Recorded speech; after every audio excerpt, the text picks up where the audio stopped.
नमस्कार विद्यार्थी मित्रांनो, ओएसिस स्टडी पॉईंट या यूट्यूब चॅनलमध्ये आपलं स्वागत आहे। या व्हिडिओमध्ये आपण पाहणार आहोत 7 मे 2023 रोजी जो मुंबई पोलीस शिपाई भरतीचा पेपर झाला होता। या पेपरमधील गणित, बुद्धिमत्ता व भूमिती या विषयाच्या संदर्भाने जे 33 प्रश्न विचारले होते, या प्रश्नावर विश्लेषणात्मक चर्चा आपण करणार आहोत।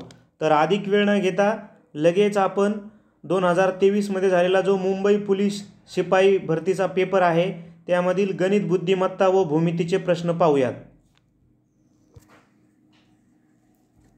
प्रश्न पाहूयात।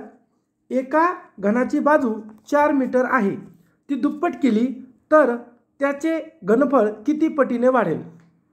आता उत्तर पाहण्याआधी आपण थोडीशी बेसिक माहिती घेऊ की घनाला 12 कडा असतात, सर्व कडा एकरूप असतात, घनाला 8 शिरोबिंदू असतात, घनाला 6 पृष्ठे असतात, 6 पृष्ठांपैकी 3 पृष्ठभाग आपणास एका वेळी दिसतात, सर्व पृष्ठे चौरसाकृती व एकरूप असतात। घनाची बाजू दुप्पट केल्यास त्याचे घनफळ 8 पट होते। जशीच्या तशी ओळ आहे, म्हणजे आपलं उत्तर आहे ऑप्शन नंबर डी 8 पट। ते काय होतं तेही आपण बघायचं आहे। घनाची बाजू तिप्पट केल्यास त्याचे घनफळ 27 पट होते। म्हणजे एक बेसिक आहे की बाजू जेवढ्या पटीत वाढेल त्या पटीचा घन होतो। म्हणजे आता इथं काय दिलं की दुप्पट झाली, म्हणजे दुप्पट याचा जर घन केला तर 2चा घन किती 8 झाला 8, तिप्पट झाली तर 3चा घन करा 27, 4 पट झाली तर 4चा घन केला की तुमचं उत्तर येणार। म्हणजे बाजू जेवढ्या पटीत वाढेल त्या पटीचा घन होतो। ही याची एक बेसिक कन्सेप्ट आहे। ही जर लक्षात ठेवली तर आपलं उत्तर लगेच येणार आहे। सूत्र पहा, घनाचे क्षेत्रफळ बरोबर 6 गुणिले बाजू वर्ग, घनाचे घनफळ बाजूचा घन, घनाचे पृष्ठफळ 6 बाजूचा वर्ग। मग आता समजा तुम्हाला ही बेसिक माहिती नाहीये, ओके, मग आता तुम्हाला काढून पाहायचं की कसं होतंय, तर आपण तसं करूयात। बघा, घनाची बाजू 4 मीटर आहे। मग आता 4 मीटर असताना आपण घनफळ काढू। सूत्र काय, बाजूचा घन। मग आता 4चा जर आपण घन केला तर आपल्या सगळ्यांना माहिती आहे 4 16 आणि 16 64, 64 आपलं उत्तर। मग आता ती दुप्पट केली, 4ची दुप्पट म्हणजे 4 गुणिले 2 किती झाली 8। आता घनाची बाजू किती झाली 8 झाली, तर घनफळ किती पटीने वाढेल। मग 8 असताना घनफळ काढा। जर आपण 8चा घन केला तर आपल्या सगळ्यांना माहिती आहे 8 8 64 आणि 512, बरोबर। मग आता किती पट वाढली आपण ते सूत्रात काढू। बघा, सरळ सरळ 64/512, 64 असताना 1 पट होती, आता किती पट झाली, मग करा गुणाकार भागाकार, 64 1 64, 64 8 512, म्हणजे काय 1/8 किती पटीने वाढली 8 पटीने वाढली। पर्याय क्रमांक डी। बघा, जर तुम्हाला ही बेसिक थीम समजा लक्षात नाहीये, ऐन वेळेला आठवत नाहीये, तर सरळ सरळ या पद्धतीने काढा। 4 मीटर होती तेव्हा घनफळ आलं 64, 8 मीटर जेव्हा झाली तेव्हा घनफळ आलं 512, दोघांचं गुणोत्तर काढलं, किती पटीने वाढली 8 पटीने। ओके, चला पुढचा प्रश्न घेऊयात।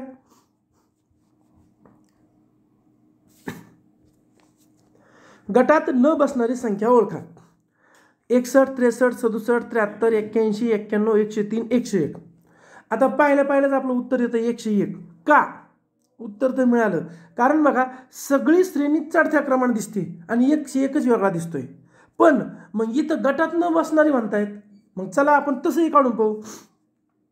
बघा, 61 63 कितीचा गॅप आहे 2चा, कितीचा गॅप आहे 4चा, कितीचा गॅप आहे 6चा, ओके, कितीचा गॅप आहे 8चा, कितीचा गॅप आहे 10चा, कितीचा गॅप आहे 12चा। म्हणजे आता पुढं जर येणारा काय पाहिजे होतं 14चा गॅप हवा होता, पण 14चा गॅप नाही, म्हणजे उत्तर मिळालं डी। पुढचा प्रश्न आहे आपला, खालीलपैकी कोणत्या पदावलीची किंमत 37 आहे। आता आपल्याला किंमत काढून पाहावी लागेल। सरळ सरळ अगोदर गुणाकार, कंस वगैरे या सगळ्या पद्धती वापरायच्यात। बघा, दैंत्रिक 30, इथं प्लस आहे म्हणजे यांचा काही संबंध नाही, 5 आणि 2 7, बरोबर आहे। मग आता दैंत्रिक 30 5 आणि 2 7 किती झालं 37, आपलं उत्तर मिळालं। तरी पण आपण इतर किमती बघूयात।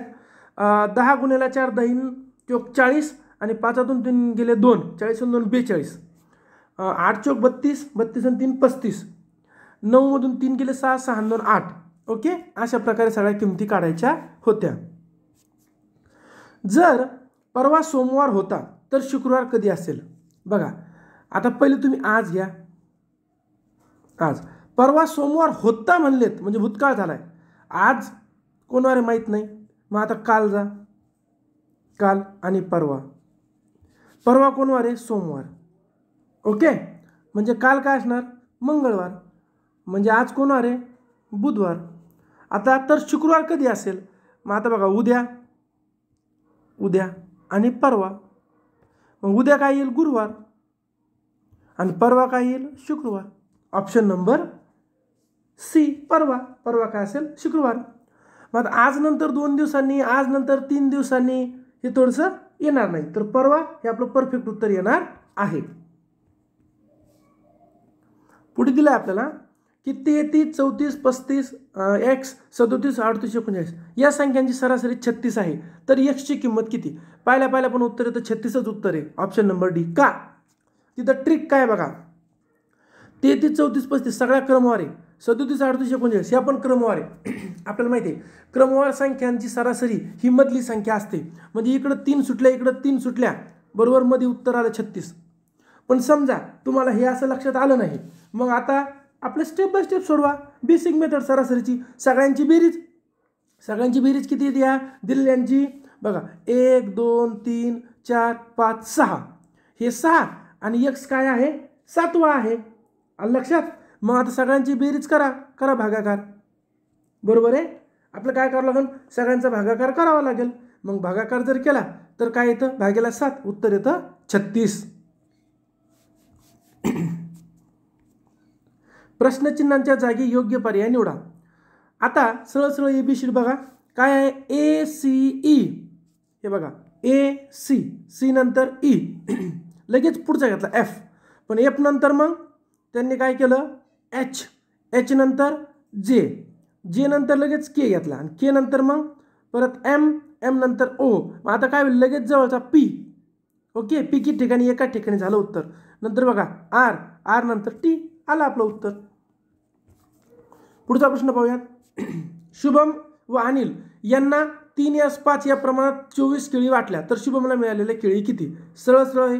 24/3 + 5 बरोबर 24/8. 8 1 8, 8 त्रिक 24 म्हणजे व्हॅल्यू आली 3. 3 त्रिक 9. शुभमला किती मिळाल्या? 9.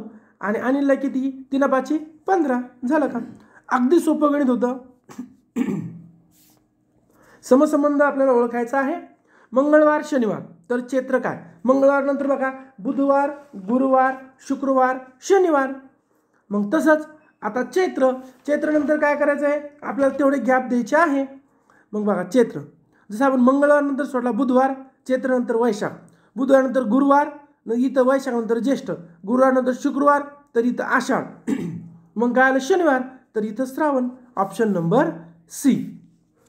मराठीमध्ये आपल्या सर्वांना माहिती पाहिजे की चैत्र, वैशाख, ज्येष्ठ, आषाढ, श्रावण, भाद्रपद, अश्विन, कार्तिक, मार्गशीर्ष, पौष, माघ, फाल्गुन.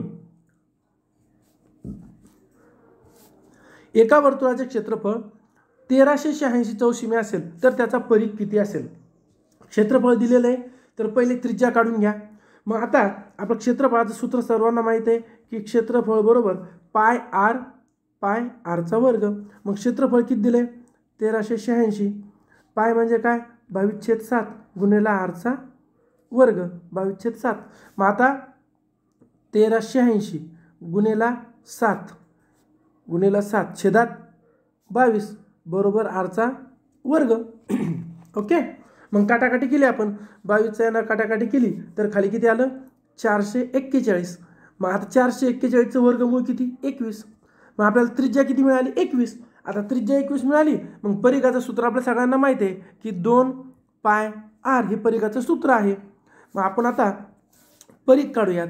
परिघाचं सूत्र काय आहे? 2πr हे परिघाचं सूत्र आहे. आपल्याला आर किती मिळालेलं आहे? 21. ओके, मग आता काढूयात. बघा 2 गुणिले 22/7 गुणिले 21. 7 1 7, 7 त्रिक 21. मग 22 2 44, 44 त्रिक 4 त्रिक 12, 32. 32 सेमी आपलं उत्तर येणार आहे, पर्याय क्रमांक बी. पुढे आहे की रमेश सुरेशपेक्षा मोठा आहे, विजय अविनाशपेक्षा मोठा आहे पण सुरेशपेक्षा लहान आहे, तर सर्वात मोठा कोण आहे? स्टेप बाय स्टेप मांडणी करा. काय दिलंय? रमेश हा सुरेशपेक्षा मोठा आहे. आपण अंदाजित समजा इथं लिहू रमेश. ओके, सुरेशपेक्षा मोठा आहे म्हणजे सुरेश कुठे येणार? त्याच्यापेक्षा इथे खालच्या साईडला येईल. नंतर आता सुरेश काय दिलंय? विजय अविनाशपेक्षा मोठा आहे पण सुरेशपेक्षा लहान आहे. विजय जो आहे तो सुरेशपेक्षा लहान आहे की जो अविनाशपेक्षा मोठा आहे. ओके, मग आता काय म्हणलंय? सर्वात मोठा कोण? रमेश. ऑप्शन नंबर ए झालं काम. शून्य बहुपदीची कोटी किती असते? आता आपल्याला माहिती आहे सर्वांना की बहुपदी, मग आता बहुपदीची कोटी, तर शून्य या बहुपदीची कोटी निश्चित करता येत नाही. Option number C. मग आता याचं तुम्हाला रेफरन्स आणखी डिटेलमध्ये कुठे मिळणार? तर तुम्हीचं जर 9वीचं इयत्ता 9वीचं मॅथ जर बघितलं तर त्यामध्ये पेज नंबर 37 वरती जशीच्या तशी ही ओळ आलेली आहे. म्हणजे हा प्रश्न कुठून आला आहे मुंबई पोलीससाठी? तर 9वीच्या मॅथमधील पेज क्रमांक 37 वरून ॲज इट इज ओळ उचलली आहे की शून्य या बहुपदीची कोटी किती असते. तर तिथं आपला स्पष्ट उल्लेख दिला आहे की शून्य या बहुपदीची कोटी निश्चित करता येत नाही. जर 4 3 1 2 म्हणजे NICE, 7 5 6 म्हणजे PRO, तर 7 5 3 1 2 म्हणजे काय? काहीच नाही, उदाहरणाप्रमाणे जसंच्या तसं घ्या. 7ला काय आलंय बघा? 7ला आलंय P, मग आता झालं P. नंतर 5ला काय आलंय? 5ला आलंय R, नंतर R. आता 3ला काय आलंय? I, 3ला आलं I. नंतर 1 2 म्हणजे CE, C आणि E, प्राइस असं तयार होणार आहे, पर्याय क्रमांक ए. उदाहरणात जसे कोडिंग डिकोडिंग दिली होती त्याच प्रकारची कोडिंग डिकोडिंग घ्यायची होती. पुढे आहे जर जर 6S5 बरोबर YS20 तर Y ची किंमत किती? सो सिंपल, तुम्हाला फक्त मांडणी करायची आहे. 6/5 बरोबर Y/20 तर Y ची किंमत किती? आता आपल्याला काय करायचं आहे? लगेच तिरपा गुणाकार करून Y ची किंमत काढायची. मग बघा, Y बरोबर 6 गुणेला 20 भागेला गुणेला भागेला छेदात 5, 5 1 5 5 चोक 20 6 चोक 24, पर्याय क्रमांक बी आपलं उत्तर होणार आहे.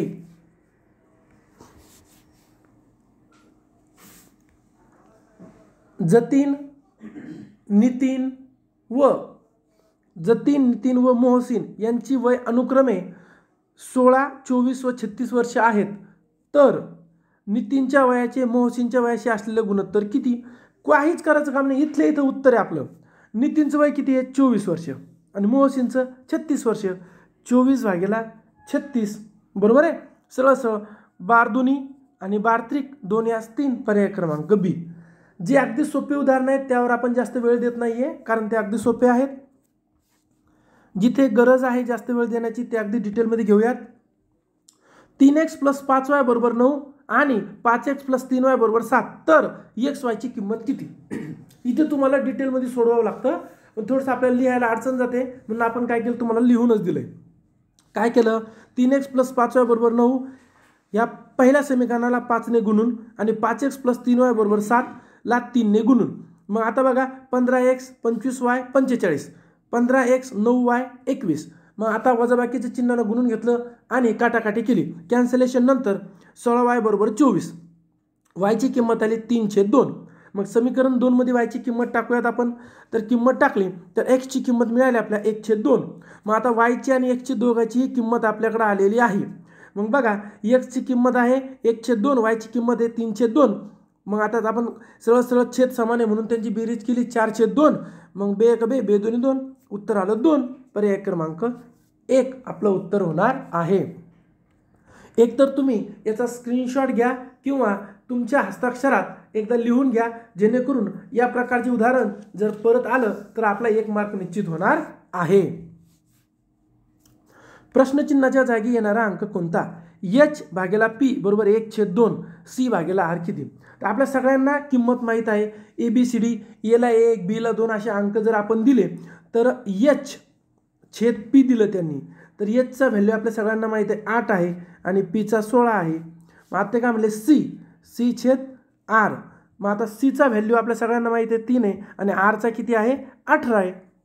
मग काय केलं त्यांनी 8 1 8 8 2 16 याला संक्षिप्त रूप दिलं. तसं 3 1 3 3 सक 18 1/6 पर्याय क्रमांक सी. बेसिकवर आधारित प्रश्न आहेत. 1 मिलीमीटरचे 1 सेंटीमीटरचे असलेले गुणोत्तर खालीलपैकी कोणते? आता गुणोत्तर प्रमाणामध्ये आपल्या सगळ्यांना बेसिक थीम माहिती आहे की तुमचं प्रमाण सारखं करून घ्यावं लागतं. जर आता प्रमाण आपण सारखं केलं तर आपल्या हे लक्षात येऊन जातं की मीटरसोबत याचं कनेक्शन करायचं आहे. आता 1 मीटरसोबत यांचं आपण परिमाण सारखं करून घ्यायचं आहे. बघा काय आहे 1 मिलीमीटर ना. मग 1 मिलीमीटर हे मीटरमध्ये किती आहे तर 10⁻³ मीटर बरोबर. आणि 1 सेंटीमीटर हे मीटरमध्ये किती आहे 10⁻² मीटर. आता हे दोघांचंही मीटरमध्ये झालं. आता आपण गुणोत्तर काढूयात. मग गुणोत्तर कसं काढावं लागेल बघा मिलीमीटरचं सेंटीमीटर सोबत विचारले ना म्हणजेच 10⁻³ छेदात 10⁻². मग आता आपल्याला घातांकाचे बेसिक सूत्र माहीत आहे की बघा a⁻m जर असेल तर आपण काय करतो 1/a⁻m असं करतो. मग आता आपण 10ला कन्वर्ट करूयात की 1/10⁻³ बरोबर आहे. आता आपल्याला हे पण माहीत आहे की जर दुसरं एक सूत्र आहे कोणतं की a/m जर असेल तर याचा आपण कन्वर्ट कसं करतो डायरेक्ट वरती जाऊन a⁻ धनमध्ये येऊन जातो बरोबर. मग आता इथं 10⁻² आहे ना. मग आता आपलं काय करावं लागेल याला लगेच घन वरती घ्यावं लागेल. मग गुणेला 10⁻². मग बघा 10चा घन 10चा² हिची काटाकाटी झाली आणि समोर काय राहिलं 1/10 हे उरलंय. मग 1/10 हे झालं आपलं गुणोत्तर ऑप्शन नंबर सी. थोडंसं जर तुम्हाला इथं लक्षात येत नसेल तर एकदा जसं सांगितलंय तसं एका कागदावर लिहून घ्या जेणेकरून तुमच्या ते लक्षात येईल. जय हा विजयपेक्षा 5 वर्षांनी लहान आहे. जय हा विजयपेक्षा 5 वर्षांनी लहान आहे. त्या दोघांच्या वयाची बेरीज 25 आहे. म्हणजे एक मोठा आहे ज्याचं वय 5 वर्षांनी जास्त आहे. सरळ सरळ काय झालं तर जयचे वय किती म्हणजे जो लहान आहे त्याचं वय 10 आणि जो मोठा आहे त्याचं वय 15 बरोबर झालं 25. अगदी सोपं होतं. जयचं 10 आणि विजयचं 15 ऑप्शन नंबर सी. प्रत्येक रेषाखंडाला किती मध्यबिंदू असतात? आता एक रेषाखंड आपण काढला. रेषाखंड म्हणजे जो दोन्ही बाजूनं थांबलेला आहे. ओके. आता कुठल्याही रेषाखंडाला मध्यबिंदू किती असणार? मध्य म्हणजे एकच असणार ना. त्याचा अर्थ तो इकडं आणि इकडं सारखा आहे. मध्यबिंदू किती असणार? एकच ऑप्शन नंबर ए. पुढे दिलं आपल्याला की A B C D E बरोबर 3 6 9 क्वेश्चन मार्क आणि 15. तर आता काय काहीच नाही अगदी पाहिल्या आपल्याला कळतंय. जर तुम्ही ABCDला किमती दिल्या तरीही जमेल किंवा सरळ सरळ 3चा पाडा आहे 3 1 3 3 6 3 3 9 3 चौक 12 3 5 15. जर वाढत गेलं तर मग आता 3चा पाडा पुढे वाढवत जायचा. पर्याय क्रमांक ए. दोन रेषांना एका छेदिकेने छेदला असता किती डॅश डॅश कोण तयार होतात? आपण करून बघू. हे बघा ही एक समांतर रेषा आहे. ही एक समांतर रेषा. एका छेदिकेने यांना छेदलं. किती कोण तयार झाले? बघा हा 1 हा 2 हा 3 हा 4. एका छेदनबिंदूला 4 कोण तयार झाले. मग हा 5 हा 6 हा 7 आणि हा 8 बरोबर आहे. एका छेदनबिंदूला 4 2 छेदनबिंदू आहेत त्यामुळे 4 आणि 4 8. ऑप्शन नंबर सी आपलं उत्तर होणार आहे.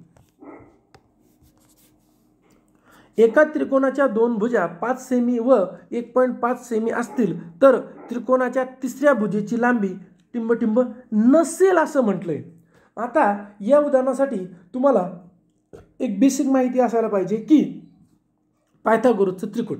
पायथागोरसचं त्रिकूट काय सांगते की पायथागोरसचं त्रिकूट असतं बघा. दिले 3 5 6 6 8 10 5 12 13 15 20 25 8 15 17. पायथागोरसच्या त्रिकूटनुसार आपल्याला ए प्लस बी आणि ए मायनस बी किंवा एक्स आपण असं घेतलं तरीही चालेल. ती थोडंसं थीम समजून घ्या काय नेमकं काय. तर बघा एक त्रिकोण आहे. आता याच्या समजा आपण बाजू घेतल्या ए बी हां सी व्हॉट एव्हर तुम्ही कसेही नावं द्या, काही अडचण नाही. तर ते काय म्हणतात की यामध्ये जी तिसरी बाजू दिलेली नाही आहे, कुठलीही नसू द्या. समजा मग आता आपण काय केलं, आपल्याला बी ही बाजू दिलेली नाही, फक्त ए आणि सी दिलेली आहे. तर तिसरी बाजू काय असेल, तर ए प्लस बी याचा जर व्हॅल्यू असेल यापेक्षा जास्त नसणार आणि ए वजा सी याची जी किंमत येईल त्यापेक्षा कमी नसणार. कोण? तिसरी बाजू. म्हणजे दोन्ही बाजूची बेरीज व वजाबाकीच्या दरम्यानच असणार. याची जी बेरीज येईल ती बेरीज आणि वजाबाकी या दोन्हीच्या दरम्यानच इथली किंमत असणार आहे. मग चला समजा आपण आता एक उदाहरण घेऊ 3, 4, 5चं. आता ही बाजू आहे 3, ही बाजू आहे 4. आता ही बाजू आपल्याला माहीत नाही, तर ही कशी असणार? 3 आणि 4, 3 प्लस 4 किती झाले? 7. 4 वजा 3 किती झाले? 1. तर इथे जी बाजू येणारी आहे ही 1 पेक्षा मोठी असणार आणि 7 पेक्षा लहान असणार कधीही. मग ती 2, 3, 4, 5, 6 असू शकते. आता आपली तर माहीतच आहे काय आहे 5. लक्षात? त्याच प्रकारचं हे उदाहरण आहे. मग आता आपल्याला काय करायचं आहे, असं घ्यायचं आहे. आता समजा ही बाजू आहे 5 आणि ही आहे 1.5. तर ही बाजू किती असणार? नाही असं म्हणलंय. मग आता ती काय असेल आपण ते काढूयात. बघा 5 आणि 1.6, 5 प्लस 1.6 किती झालंय? 6.5 आणि 5 वजा 1.5 किती झाले? 3.5 म्हणजे 3.5. बरोबर. येणारं उत्तर बघा, येणारं जे उत्तर असेल हे 3.5 पेक्षा मोठं आणि 6.5 पेक्षा लहान या दोघांच्या दरम्यानच असणार. आपलं उत्तर याच्या दरम्यान आहे, यापेक्षा लहान नाही आणि यापेक्षा मोठं नाही. मग पहा 3.7 येऊ शकतं, येऊ शकतं.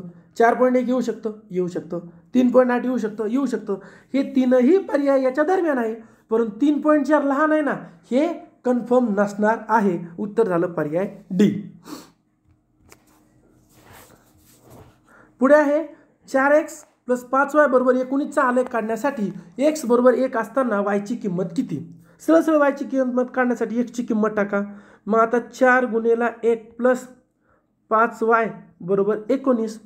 मग बघा बरं 5y 4 1 4, 19 वजा 4. मग y बरोबर 19 मधून 4 गेले खाली आले 15/5. उत्तर आलं 3. ऑप्शन नंबर डी आपलं उत्तर होणार आहे. एक फासा फेकला तर वरच्या पृष्ठभागावर 3 पेक्षा कमी संख्या येण्याची संभाव्यता किती असते? 3 पेक्षा संख्या किती कमी असतात फाशावर? 1 आणि 2 म्हणजे किती शक्यता आहे? 2 शक्यता आहे आणि एकूण शक्यता किती असतात? 6. बे 1 बे, बे 3 6, 1/3. ऑप्शन नंबर सी हे आपलं उत्तर होणार आहे. पुढे बघूयात आपण आता वर्गीकृत वारंवारता सारणीतील वंचित वारंवारतेचा उपयोग कशासाठी होतो? तर मध्यांक काढण्यासाठी होतो. मग आता मध्य, बहुलक, मध्यांक या बेसिक थीमची तुम्हाला रेफरन्स कुठे मिळेल, डिटेलमध्ये माहिती कुठे मिळेल? तर इयत्ता 10वीचं जे बीजगणित आहे या बीजगणितमधील जो 6वा घटक आहे सांख्यिकी नावाचा, त्यामधून आलेला हा प्रश्न आहे. तुम्ही ॲज इट इज तिथे हा प्रश्न तुम्हाला मिळेल व डिटेलमध्ये माहितीही घेता येईल. खालीलपैकी कोणते पायथागोरसचे त्रिकूट आहे? आपण आत्ताच पाहिलं पर्याय क्रमांक डी. याची डिटेल माहिती तुम्हाला इथे दिलेली आहे. एकमेकांना बाहेरून स्पर्श करणाऱ्या 2 वर्तुळांना जास्तीत जास्त किती सामायिक स्पर्शिका काढता येतात? आता हा प्रश्न सुद्धा 10वीच्या भूमितीमधून आलेला आहे. पेज क्रमांक 83 मधील हा प्रश्न आहे.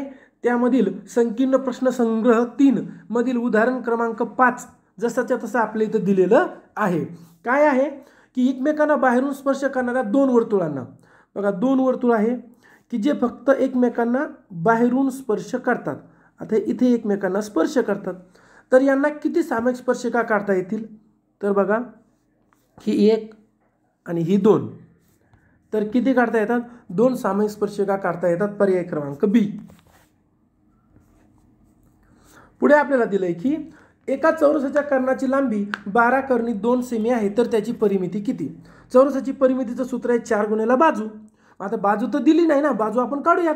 तर चौरसाचं क्षेत्रफळाचे 2 सूत्र आहे, एक बाजू वर्ग आणि एक कर्ण वर्ग छेद 2. मग आपलं कर्ण दिलाय.